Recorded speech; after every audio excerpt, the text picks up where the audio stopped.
Hello guys, তোমরা সবাই কেমন আছো? আমি খুব ভালো আছি।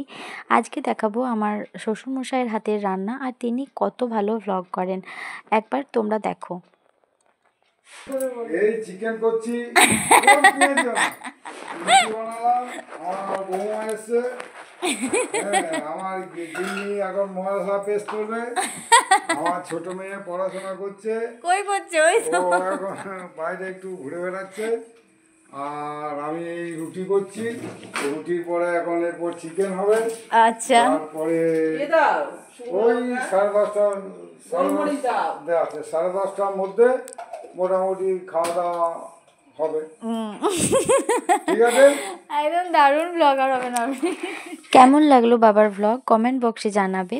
আর আমার তো ফার্স্ট টাইম শুনে খুবই ভালো লেগেছিল, তাই ভাবলাম তোমাদের কাছে একটু শেয়ার করে দিই।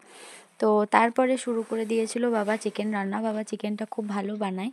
তো অনেক ক্লিপ নিয়ে নিই, যেটা অনেক কিছুই হয়েছিল হাসি মজার ঘটনা।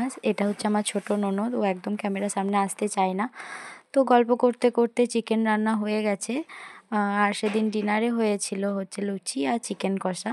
তো চলো খাওয়া যাক, অনেক রাত হলো। তো তোমরা সবাই খেয়ে নিও। Good night.